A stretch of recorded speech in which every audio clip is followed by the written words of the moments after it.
Now let's talk familiar faces in new places. Ryan Zimmerman of the Nationals, Pedro Alvarez of the Pittsburgh Pirates moving from third base to first base. Sounds like an easy transition to fans like us, but what about the guys that did it for a living? Mike Lowell played 43 games over at first base, majority of his career at third, and Sean Casey, a first baseman in Studio 42. Guys, is this a difficult transition? What do you think, Mike? Well, I think for someone who plays third, moving over to first. Don't rag on the first baseman. No, I'm saying it's a capable transition. I don't think it's difficult one way or the other. I think you got to put in the time. For my transition, I thought the toughest thing that I needed to work on was when that pitcher covers first base. Most guys get there on time, but some guys are fast, some guys are slow. For me, I would use Clay Buchholz as one example and John Lackey.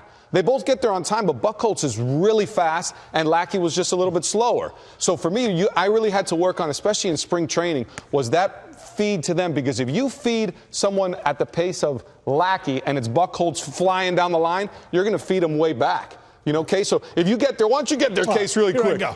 You see, and I know a guy who's coming in, you want to feed, just lead him right here so he can get the throw and then take a look at other runners on base. But if you got a guy that's really quick and you're leading him the same way, that throw's going to be way past him. And that's what I want to avoid. So I thought that was a big key, and that's where spring training comes in, because during those PFPs, pitchers don't go 100%. It's really that game-type situation, so you want to get those reps in. Hopefully you get a bunch of ground balls where they got to cover first. Right. But that's just one element. Yeah. Footwork is another big element, Case. Tell me about that. The biggest thing for me, I think these guys are going to have to make an adjustment on is coming over from third base to first base is, hey, listen, you know, Mikey, playing third base, shortstop, second base, you rely on this guy to be a big target.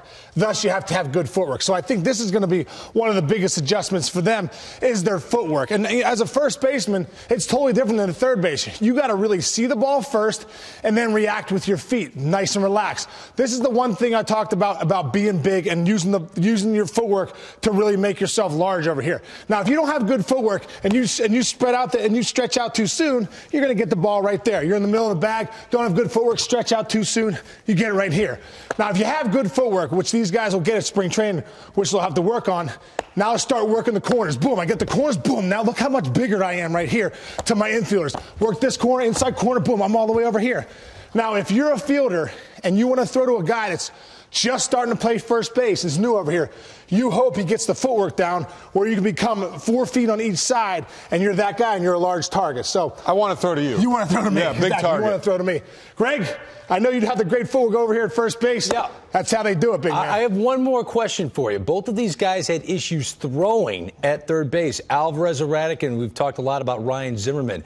How soon do they really fixate on throwing that ball to second base to try to turn a double play or get a force out? Well, I think it'll be a different throw. There's no doubt about it. But I think it's a shorter throw. I think it's a more controlled throw. If you're coming off the base, especially if you pick off a guy, I think they're just going to have to work it out at spring training and having that different angle. Yeah, the reps are important. You know, that's why they're going to take 50, 60 ground balls a day. You know, you multiply that by 6 weeks, they're going to have 500, 1,000 ground balls under their belt. It should become part of their routine. I don't see either of them having a tough transition. They're both very athletic. I think they're going to be pluses for their teams. Yep.